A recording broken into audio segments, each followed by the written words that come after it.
¿Acaso fue un sueño? Y ese coyote que hablaba era un triste perro que hablaba. ¿Desde cuándo los animales hablan? Hola, Homero. ¿Y tu alma gemela? Los animales nunca han hablado. Así sí. Saludos a todos nuestros seguidores en YouTube. Estamos aquí nuevamente los chicos de 4CreativeSCon. Yo soy Blink. Y yo soy Yoshi. Y pues en esta ocasión tenemos que hacer un vistazo a este video que nos pareció bastante interesante, que propone como su temática a abordar 8 preguntas, bueno, aquí lo manejan como que son 8 preguntas que los ateos suelen hacer o que pueden llegar a hacer a un cristiano. Y las consiguientes respuestas que desde el punto de vista cristiano pueden dar ellos para querer responder a estas incógnitas que les pueden surgir de la idea de un ateo. La forma como construyó el video el presentador en esta ocasión, como que tomó solamente una referencia de, estas son preguntas que he escuchado que han hecho en algún momento y esta es la respuesta que probablemente deberían darle. Él presentándose como alguien instruido y que ha estudiado en referencias de eso para dar una respuesta apropiada, pues entonces aquí sí creo que es muy apropiado que tengamos una representación del otro lado, en el sentido de los no creyentes, para ver si tan solo la pregunta en sí está formulada de una forma válida y a ver cómo tomaríamos la respuesta que nos va a dar este presentador que está creando el video para darnos estas respuestas. Así que vamos a ver cuáles son las preguntas que quiere responder. Me pregunto si van a contestar estas preguntas de su bonito intro. Analízanos una pregunta.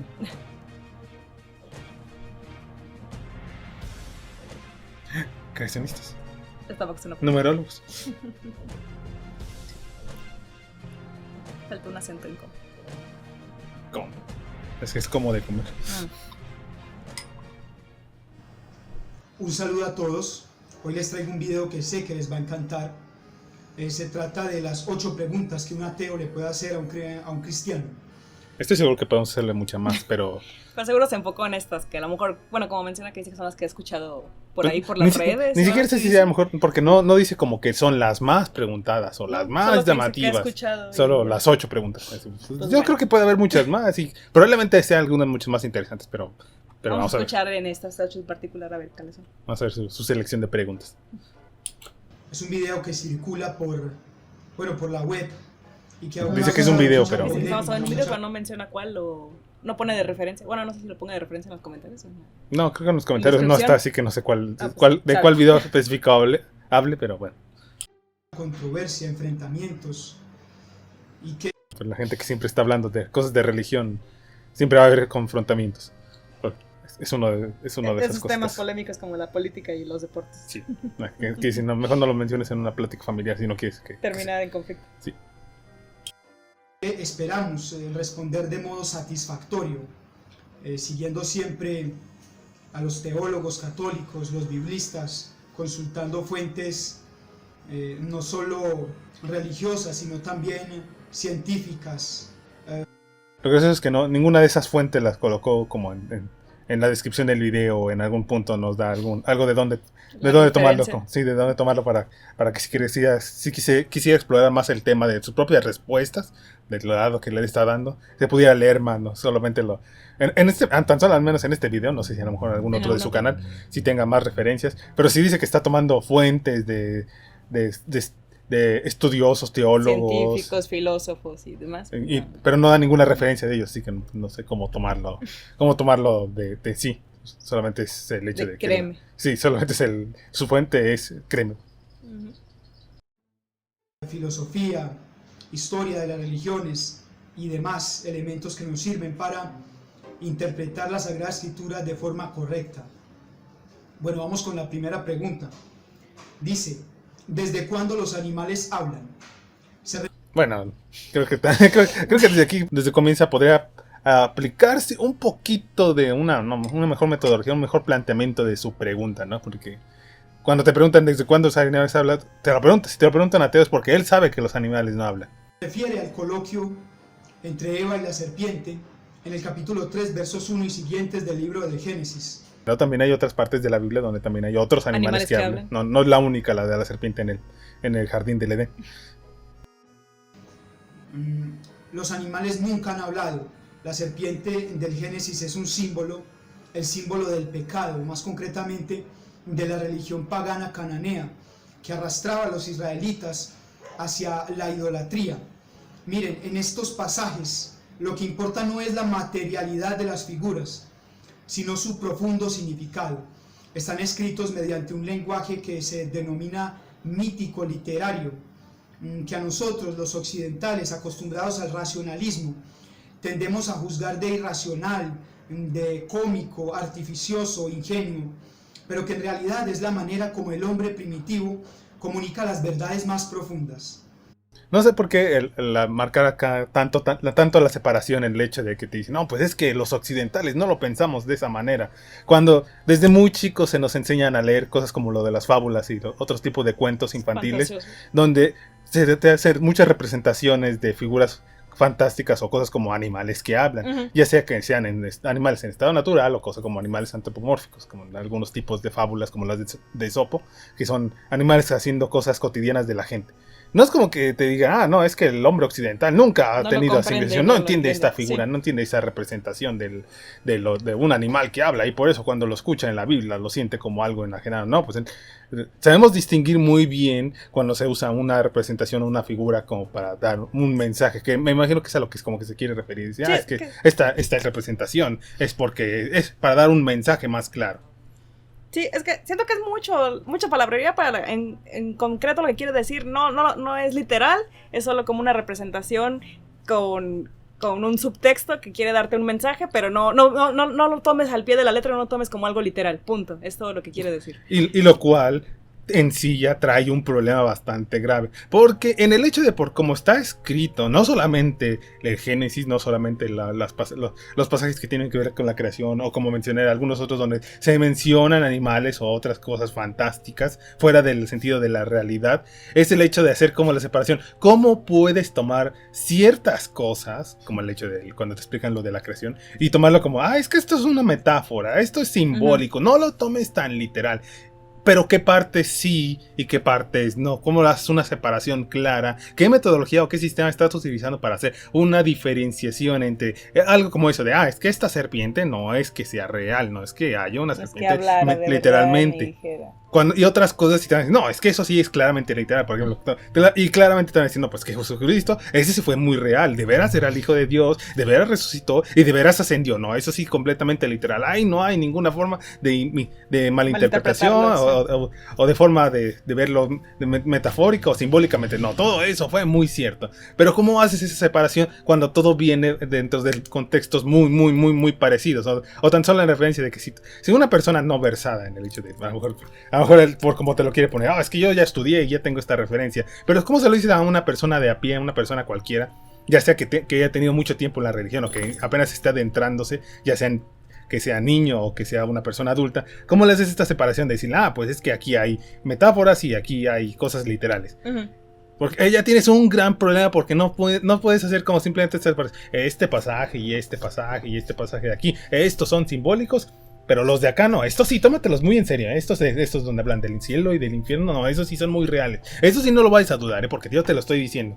Porque tan solo ahí entras en muchos conflictos para establecer cómo es que llegaste a esas conclusiones, y el hecho de esperar a que todas las otras personas, teólogos, historiógrafos, todas las personas que también están trabajando en torno a estos mismos escritos, o incluso las otras mismas ramas de la cristiandad, o sea, los otros sabores de cristianos que hay, estén de acuerdo con tus conclusiones a las que estás llegando. Porque así como él está diciendo, la serpiente es metafórica. Si le preguntas a ciertas ramas particulares de cristianos, te van a decir que no es literal, y que te dicen que es muy, muy, muy literal, que existió una serpiente y que fue la que tentó a Eva, y por eso se produjo la caída. Así como te dicen, no, es que de veras que existió el jardín del Edén y los 6 días de la creación son muy literales.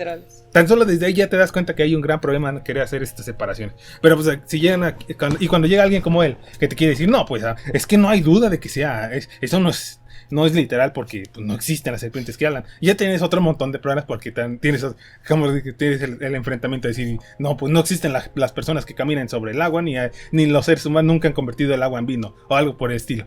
¿No? Es muy fácil contrastarla con una sola línea de de tu Biblia con alguna otra, en algún otro punto, ni siquiera tiene que ser a lo mejor con algo tan directo como la vida de Jesucristo, como para darte cuenta de que empiezas a entrar como ciertas clases de conflicto. Y siempre van a querer hacerlo más armónico y que coincidan de alguna manera y justificar el propio pensamiento. Pero como dije, tienes un problema porque dentro de las propias ramas de la gente que cree eso, o sea, la gente que cree en la Biblia, que son cristianos, no están completamente de acuerdo con este punto.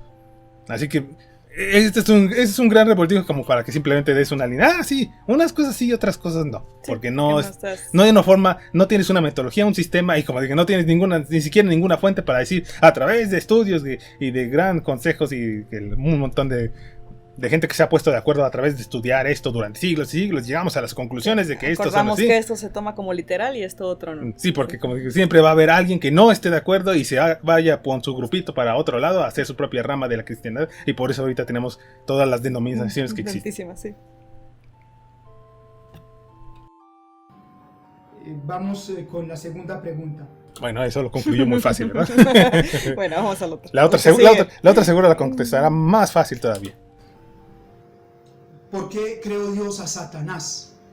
Lo creó por la misma razón que te creó a ti y a mí y al resto de los seres, por amor. Lo creó bueno, él a sí mismo se hizo malo, y aún sabiendo que iba a actuar mal, no iba a seguir su plan divino, pues no le quiso negar la oportunidad de existir y ser feliz. Ok. Bueno, aquí ya tenemos unos puntos, pero ¿vamos a completar más la idea? Ahora, esto siempre será un misterio y las respuestas jamás serán satisfactorias. Debemos admitir eso.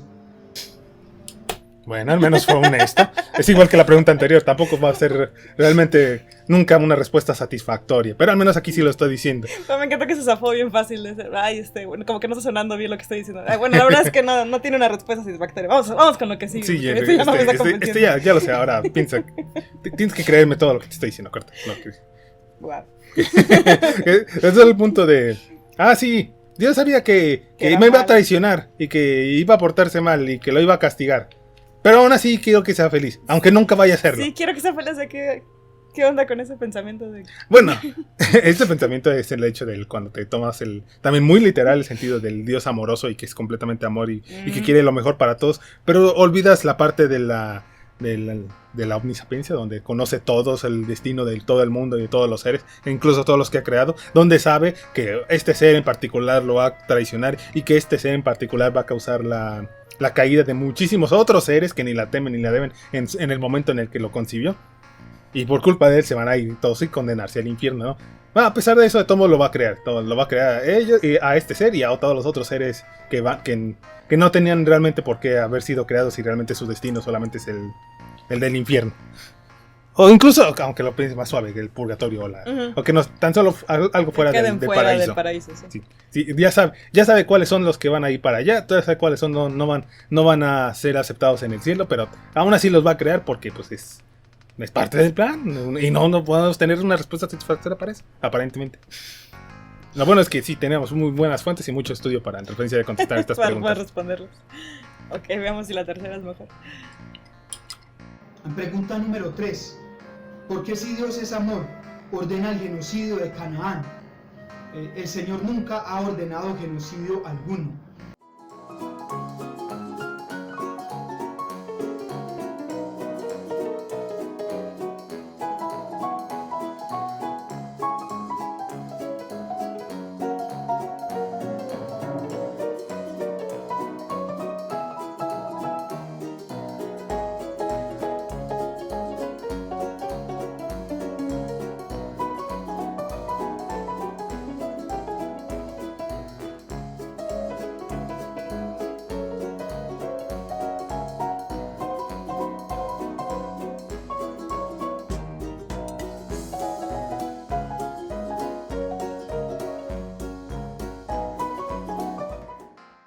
Seguro. Mire, con su cara decidida, no es como para creerle, es un hombre lleno de certeza. El que está diciendo que Dios nunca hizo eso. Todo depende de lo que entendemos por palabra de Dios. Ahora resulta que es Pues por otra vez es lo de la interpretación. primera Es que no, vez. esta es una táctica muy clara de los apologistas, el que no, es que se está malinterpretando las palabras, es que lo que quiso decir cuando dijo esto no fue eso exactamente, Pues que vamos tienes que problema tomarlo. de la primera pregunta, pues, se va a interpretar como a cada uno le conviene y unas cosas van a ser metafóricas, otras cosas van a ser malinterpretadas, otras cosas van a ser literales, pero depende de cada creencia, No, de cada uno. pero digo porque aquí cuando te utilizan esta táctica que es como la etimología, lo del jugar con los significados específicos de las palabras y la forma en cómo están escritas, es mucho como el derivarse por las ramas para no tratar de aseverar o de contestar la pregunta principal, que es como esa de ¿Dios mandó hacer genocidios? Esa es como la pregunta principal. Uh-huh. Y él quiere decir, no, es que vamos a interpretar, ¿qué quiere decir con genocidio? ¿Qué quiere decir con que cuando Dios lo dijo? ¿Cómo fue que lo expresó? Porque a lo mejor uno le de esa forma, pero no significa esto, y más bien como aquí, y luego llegan otras personas y lo interpretaron diferente. Porque es como, es más solamente como jugar con eso, o sea, con esa explicación. Pero vamos a ver cómo nos lo describe. Si por palabra de Dios entendemos que el Señor dicta a los caudillos israelitas lo que deben hacer, entonces los ateos tienen la razón y el Señor es malvado porque arrasa con sus criaturas sin razón. Pero no necesariamente tiene que ser sin razón. Si él mandó a matar a toda una población, pues una razón habrá tenido. El problema no es si tenía una razón. No. El problema es que estás hablando de un Dios amoroso que manda matar. ¿Qué clase de Dios amoroso es eso? Sobre todo es cuando pones los ovnis en todo esto de que es todo amoroso, todo poderoso y que todo lo sabe. Entonces cuando tienes estos conflictos, ¿no? Porque podría ser todo amor, pero que no tenga toda la capacidad para poder hacer su voluntad, o que no tenga todo el conocimiento para saber cómo limpiar alguna situación que quiere que se acomode porque no está de acuerdo a las normas.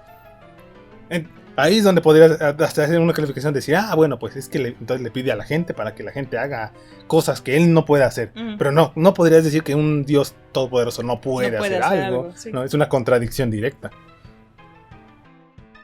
Debemos recordar ante todo que la Sagrada Escritura es palabra de Dios, pero en lenguaje humano, y que el hombre primitivo atribuye a Dios lo que él hace por cuenta propia. Además, la revelación es un proceso en el que poco a poco se fue comprendiendo la verdadera naturaleza del Padre, y es Jesús el que tiene la última palabra sobre las realidades divinas, el que nos lo hizo comprender plenamente. Y bueno, Dios es amor.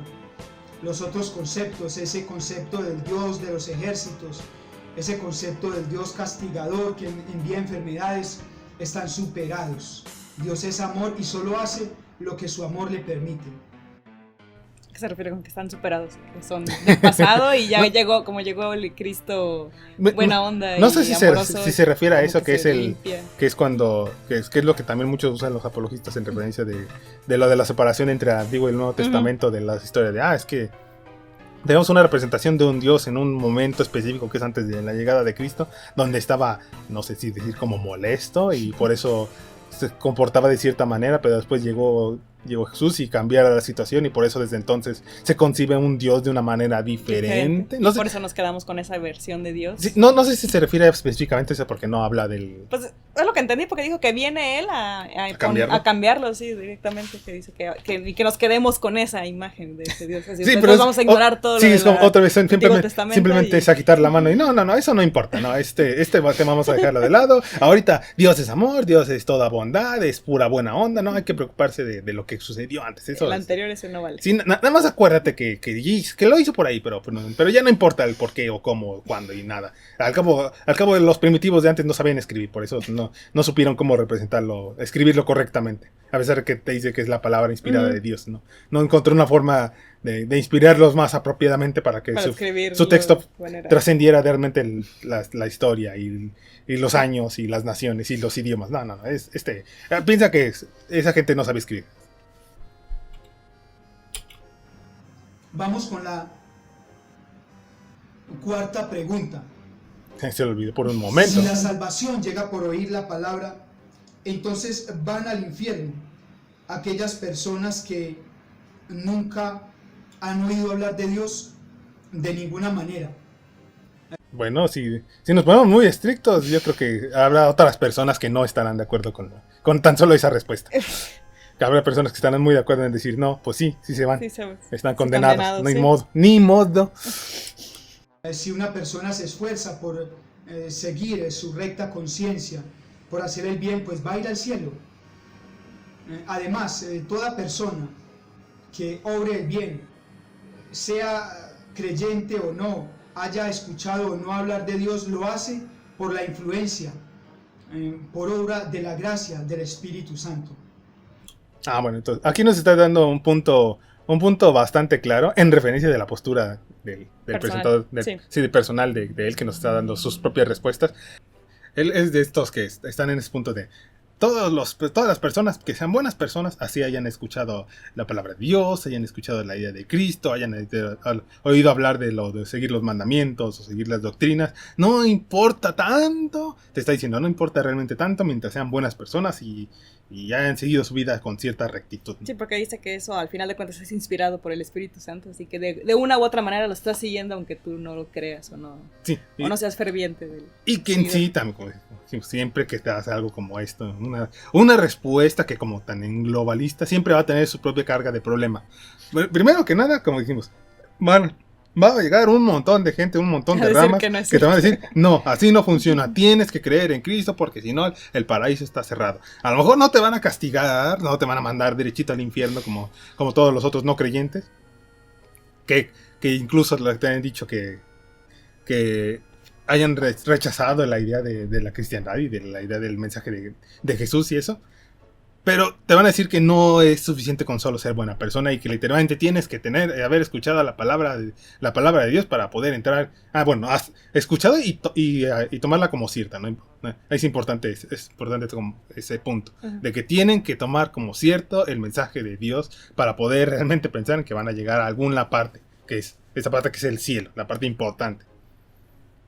Y eso lo he escuchado en muchos, como muchos apologistas y como dijimos de otras ramas de la cristiandad, que lo han dejado así muy claramente. Por las personas que no la hayan escuchado, por ejemplo, antes de la llegada de Cristo, pues ni modo, les tocó mal. Y las personas que no lo han escuchado tampoco, también están condenadas, pobres personas que nunca han en su vida, por la región en que hayan vivido, o por el aislamiento, por la forma en que nunca han tenido realmente contacto, o tan solo por el efecto de que no llegaron ni siquiera a la edad en donde podían conscientemente escuchar y poder decir que realmente creen estas doctrinas. Entonces van a decir, no, todos esos ya están condenados. Ya se jodieron, sí. Hay de que te digan que tienen un lugar especial para las personas que fueron buenas personas, pero que no escucharon la palabra de Dios, ya es diferente. Y otra vez implica un montón de problemas que en los puntos en los cuales va a haber alguien que no está de acuerdo con esta interpretación, esta idea. No me acuerdo si es plurinarismo, algo que se refiere al hecho de que como que quieres decir esa idea de, no, pues es que aunque no lo sepas, aunque no lo hayas escuchado, aunque no conozcas la idea de Cristo, todo la tenemos ahí en el corazón y por eso solo basta con ser buena persona. No. Es una forma de como solamente hacerlo más homogéneo para todos y como quitar esta restricción o esta forma no justa, no pareja de cómo medir a todas las personas. Pero como dijimos, trae una gran cantidad de problemas. Para tan solo el efecto de ver quién lo toma de esta manera y quién no, es bien complicado. Quinta pregunta: ¿de dónde proceden las almas? Las almas son creadas por Dios en el instante mismo de la concepción, porque de la materia no puede surgir el espíritu. En el surgimiento de un nuevo ser hay un trabajo conjunto entre Dios y los padres, el elemento divino y el elemento humano. Siguiente pregunta. ¿Qué respondió ahí? Entendí que solo explicó, pero no que respondiera algo. No, porque preguntó de dónde vienen las almas. Ajá. Y te dice, pues Dios las hace. Ya, punto. Ok. Básicamente es, Dios lo hace y listo. No ocupas más respuesta para esto, no ocupas más exploración, más ahondo, como digo, nada más de teología ni de respuesta en referencias a gente que realmente haya estudiado con esos temas. No, te te quedas con la idea de que Dios lo hizo y la implanta en el momento en el que se concibe el feto, el bebé en el útero de la madre. No, así, simplemente así es como te lo contesta. Sin querer hacer una aseveración de ninguna manera o querer andar realmente en ningún punto cómo definir lo del espíritu, cómo llegas a las conclusiones de que esta es la forma en cómo se crea realmente, de dónde vienen esos puntos o esta idea de para crearlo, lo que de la nada. Entonces literalmente no hay ninguna otra cosa que lo preceda y es básicamente creación ex nihilo, de nada, porque pues así es como se maneja siempre Dios. Y como él mismo lo dijo, no hay respuestas satisfactorias para esto. Siguiente pregunta. ¿Cómo pueden interactuar Dios y Satán en el cielo? Pues lo primero que hay que decir es que el Satán que aparece en el libro de Job no es el Satanás del cristianismo, del Nuevo Testamento. No es ese Satanás como lo entendemos nosotros.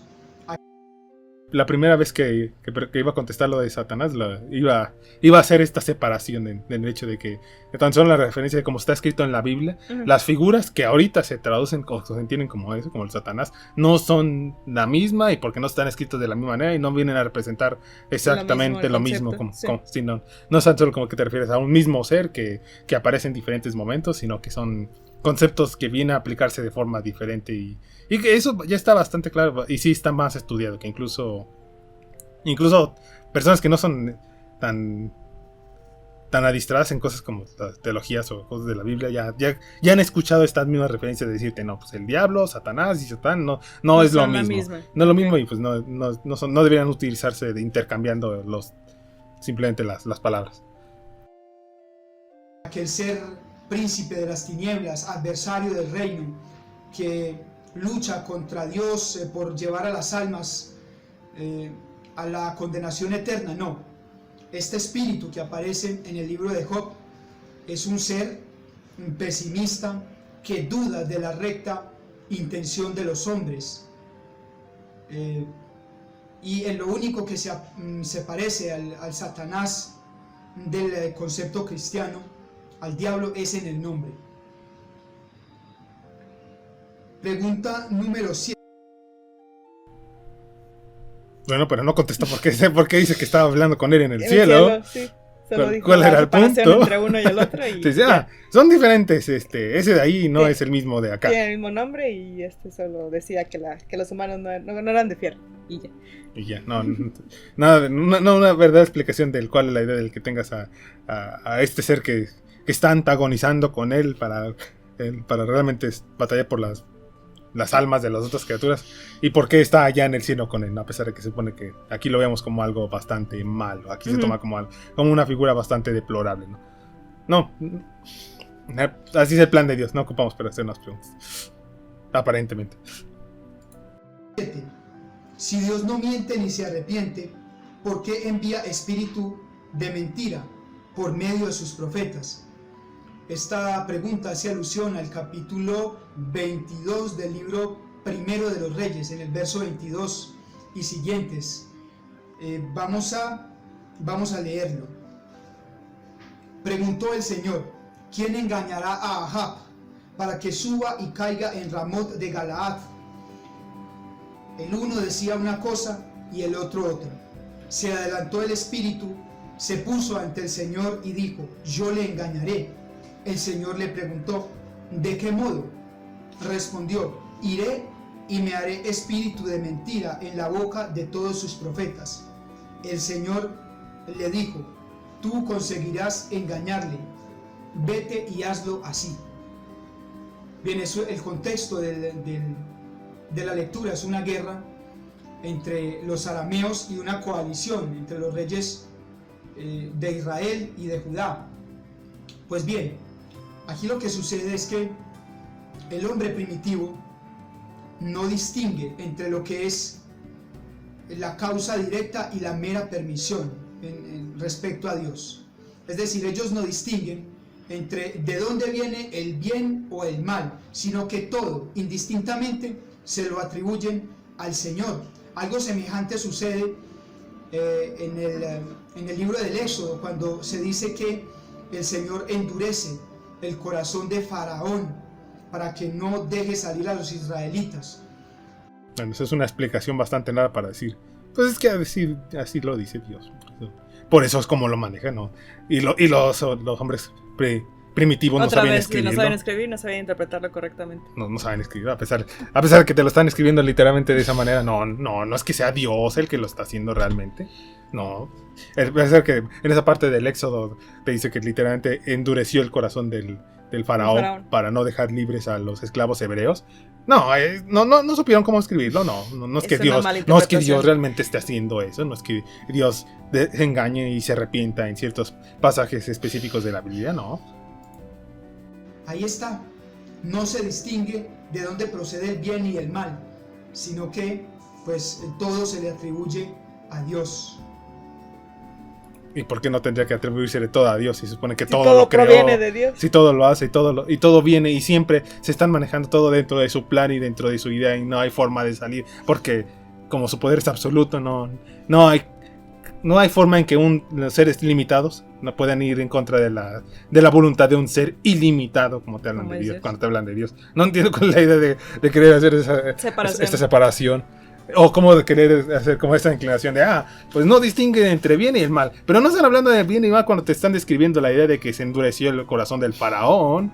O que mandó un espíritu, o que dio permiso a un espíritu para que fuera y engañara a alguna persona por una razón específica. Todo está yendo al fin y al cabo dentro de su plan que ya previó y plan que ya sabe cómo se va a desenvolver, sí. Como para que te digan que no, es que no engaña, pues claro que sí, te lo está describiendo de esa manera, o que no se arrepiente, cuando en otros pasajes también, en otros puntos específicos te habla de que sí se arrepiente y que hay cosas que no sabe, te están hablando como de que está fuera entonces de características de estas cosas que son como características fuera de las descripciones que tienen ahora, como el hecho de es que todo lo sabe, y te hablan de puntos de la Biblia donde te dice que no sabe cosas, o cosas como esta de, no, es que él no miente, él no engaña, pues, pero aquí tenemos unos pasajes donde te dice, donde claramente dice que sí, que está haciendo de engañar y está mintiendo y se arrepiente de ciertas acciones.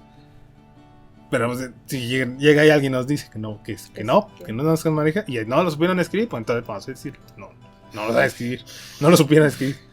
¿Quién sabe por qué se siga permitiendo que se divulgue la palabra de esa manera? La palabra cuando está toda mal interpretada. Sí, y mal elaborada de principios. Siguiente pregunta. Bueno, esta aparece en la número 8. Porque Dios no se manifiesta de forma visible para que todos crean en Él. Pues bien, si Dios se manifestara de forma ya sé lo que va a decir. Va a afectar el libre albedrío de la gente. Visible. Es más, si su existencia se demostrara científicamente, entonces la fe dejaría de ser un acto libre y voluntario, una acogida amorosa del misterio de Dios, y se convertiría en una obligación, una imposición. Y eso es lo que Dios no quiere.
Esta es más bien una pregunta que te hace como un cristiano a un ateo, decirte, es que si te lo pudiera probar, ¿serías cristiano? Una cosa es que te dijeras, sí, que me lo compruebes, y otra cosa es que por eso vaya a ser cristiano así, porque yo puedo entender que exista el Dios, y otra cosa es que yo adore a ese Dios, que yo quiera ser partícipe de la idea de seguir sus enseñanzas y seguir sus doctrinas y querer ganarme su aprecio para ganarme su cielo, ¿no? Porque a pesar de que existiera, podría simplemente seguir diciendo, no, es que esto que me estás describiendo es algo horrible y no quiero ser partícipe de esa idea. Por más mal o por más tanto que me amenaces de mandarme al cielo si no lo hago. Sí, sí. Porque eso sería participar con la pura idea del miedo. Y es ahí donde está esta separación, el hecho de cuando estás queriéndote dar la idea, no, es que si se te presenta, no, ya no va a haber forma de que vas a creerlo y lo vas a querer y lo vas a amar, y entonces ya no va a haber libre albedrío para ti, ya no vas a tener ninguna otra opción.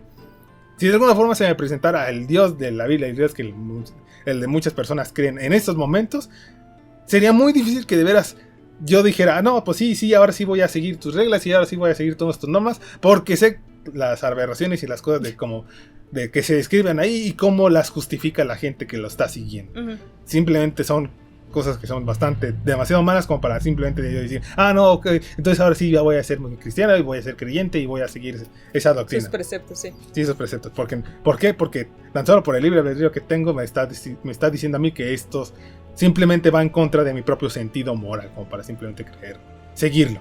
Podría admitir que está ahí, pero no significa que lo vaya a seguir. Eso ya sería un punto diferente. Pero es una respuesta que, como todo se basa en hipotéticos, les encanta utilizar para zafarse de esta pregunta. No, pues es que, imagínate, no, sería terrible porque nosotros creemos en el libre albedrío. Estamos seguros del libre albedrío, a pesar de que el propio precepto de que Dios ya conoce todos los planes va en contradicción de que exista un verdadero libre albedrío. Sí. Pero ellos te van a querer justificar siempre por esa idea de no, así que eso sería una violación a ese principio que sabemos que Dios quiere para todos, a pesar de que Dios no lo está dando realmente. Dios quiere que si vamos a creer en Él, que si lo vamos a amar, lo hagamos por nuestra propia voluntad. Y ya cortan. Un cortón muy abrupto, pero que solamente para aseverar más de lo mismo. No es lo mismo que te digas, tú tienes un familiar, no sé, un primo, un tío, un abuelo,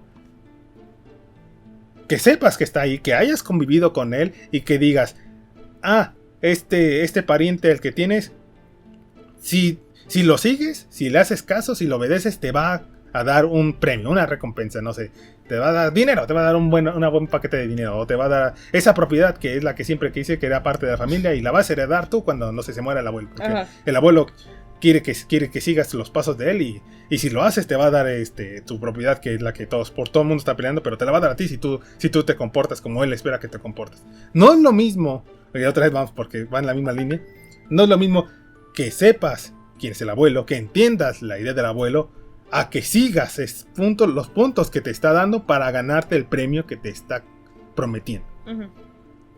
Es así clarísimo, no podría, en ese sentido, esta sería como la forma, una analogía bastante clara para decírselos de, no hay razón para realmente sentir tú obligado, solamente por el hecho de que ya sabes quién es el abuelo, has convivido con él, lo hayas conocido, hayas platicado y te haya presentado todas sus cosas de lo que te está prometiendo que te va a dar cuando él muera o cuando él te diga. Como para que digas que solamente por eso ya estás obligado a tener que seguir sus preceptos y su idea y todos los planes que él te está planeando para ti. No tienes por qué hacerlo. Tú puedes negarte, puedes no seguirlo. Tan solo como la idea de decirte, es que tienes que querer al abuelo, porque si no, el abuelo no te va a dar el terreno. Puedo no querer al abuelo y ahí está, no se va a ir a ningún lado. No va a pasar nada con su terreno por el hecho de que yo no lo quiera y yo no lo obedezca, porque el terreno sigue ahí y el abuelo sigue ahí y sus promesas siguen ahí. No, el libre albedrío no tendría por qué verse afectado en este sentido, solamente por el hecho de que ya tengas una prueba factible o una razón para poder decir que es irrefutable la presencia de este ser, hablando de Dios. Realmente no lo hay no hay una forma como escaparte realmente de eso. A menos que te diga que otra de las características de Dios es que realmente sí te rompa lo que tienes, lo poco que tengas de libre albedrío cuando se presenta, ¿no? Pues obviamente no se va a presentar algo que va a ir en contra de la línea de algo que te está diciendo que tienes que tener porque sería contradictorio. Bueno. Otra vez. Sí, pero otra vez vamos a dar vuelta a lo mismo. Lo que es porque simplemente te da esta respuesta y ya lo cierra. Se acabó el video. Esperamos que hayas quedado complacido con estas respuestas que no concluyen nada. Sí, por la forma en que cierras suena así como de ya no me pregunten nada, ya me voy, gracias. Sí, ya me voy.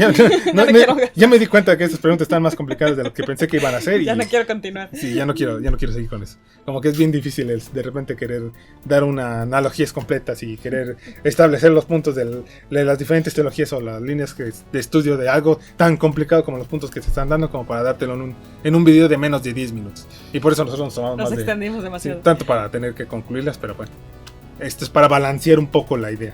Bueno, Gonzalo, desde el punto de vista, pues, si es el cristiano que nos está contestando, nosotros somos como no creyente, pues un punto de vista en cuanto a sus respuestas, entre comillas, que nos parecen a nosotros y que nos hace pensar y si realmente nos parecen una respuesta, que spoilers, pues no, realmente no. No sentimos que sea una respuesta convincente y él mismo se da cuenta de que varias cosas no es que terminó de responderlas realmente. No, por eso tan apresurada para la pregunta que para simplemente seguir y terminar. Vamos a lo que sigue y ya no me despido, ya váyanse, ya no me pregunten nada. Ya, muchas gracias. Pero bueno, estas son como las ideas y las formas de cómo nosotros o preguntaríamos o cómo contestaríamos esas preguntas. Tal vez ustedes desde también el otro lado de una conversación no lo podrían comentar de una forma diferente o tienen una idea tal vez para completar o la idea que nos contestó él o que nosotros estábamos diciendo. No olviden pueden dejarlo aquí en nuestros comentarios para que nosotros y la demás gente lo pueda leer. Recuerden que siempre estamos abiertos a cualquier tipo de opinión, puede ser desde el lado creyente, desde el lado de otro tipo de ideología, también desde nuestro punto de vista, pero probablemente con otros fundamentos. Siempre estamos dispuestos y abiertos a leer sus comentarios y opiniones y nos ayudan mucho compartiendo para llegar a más personas y seguir expandiendo estas diferentes ideologías y ayudarnos a conocer los puntos de vista de otras personas y retroalimentarnos mutuamente. Así que los esperamos en un próximo video. Gracias por escucharnos.